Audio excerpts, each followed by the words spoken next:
Question number 1 asks, explain the 4 variables that affect the concentration of a hormone in the blood and how exercise can affect these variables. So the 4 variables that affect the concentration of a hormone in the blood include the rate of secretion, rate of inactivation, transport proteins, and the change in plasma volume. So for the first variable, the rate of secretion, when we have an increase in the rate of secretion of a hormone, we therefore have an increase in the concentration of the hormone. And that makes sense because if we have more of the hormone in our blood, then we have a higher concentration of that hormone within our bloodstream.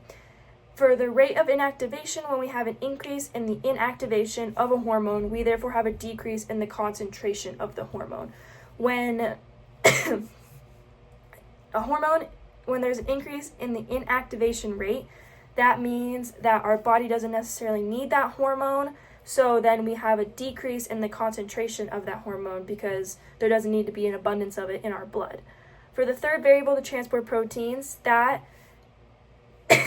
number of those depends on 3 things. We have the quantity of transport proteins, which if there's an increase in the quantity of transport proteins, then there's a decrease in the concentration of the hormone because that means that the hormone is therefore on the transport protein and being delivered to wherever it needs to go in our body to have its effect. It also depends on the capacity of the transport protein, so if it can hold more of the hormone or less of the hormone, and when we have an increase in the carrying capacity of a transport protein, then we have a decrease in the concentration of the hormone because it's carrying more of the hormone, therefore less of the hormone in our bloodstream. And the third is the affinity of the transport protein. We have an increase in the affinity of the transport protein, meaning that the hormone really wants to bind to the transport protein or be carried by the transport protein. Then we also have a decrease in the concentration because, again, the less and less of the hormone is in the bloodstream and attached to the transport proteins being delivered to where it needs to be in the body. The fourth variable, change in plasma volume. When we have a decrease in our plasma volume, we therefore have an increase in the concentration of the hormone because there is more of the hormone within our blood when our blood plasma volume is lower. And so how exercise can affect these variables is for the rate of secretion. On the onset of exercise, there are several hormones, including the growth hormone, cortisol, epinephrine, norepinephrine, glucagon, that all need to increase in the rate of secretions so that our body can manage the demand that's being placed on it, and that includes triggering our fight or flight to respond to the demand being placed on our body.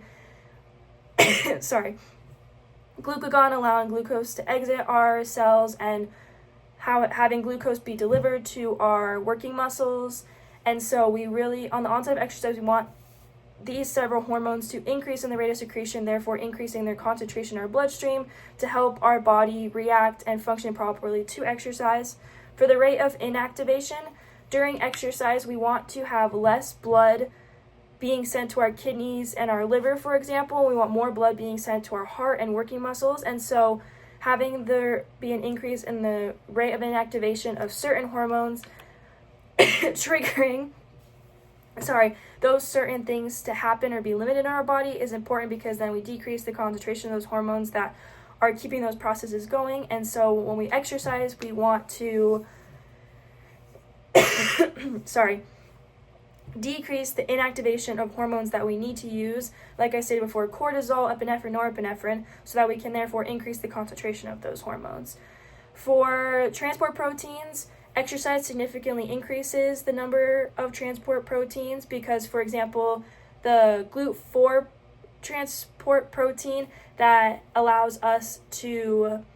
get glucose in and out of our cells is very important because GLUT4 can be activated through muscle contractions, and so through a muscle contraction and GLUT4 we can get glucose in and out of the cell, and so it's important that transport proteins are also increased to decrease the concentration of these hormones because that means they are being sent to the proper areas that they need within the body to help respond to exercise.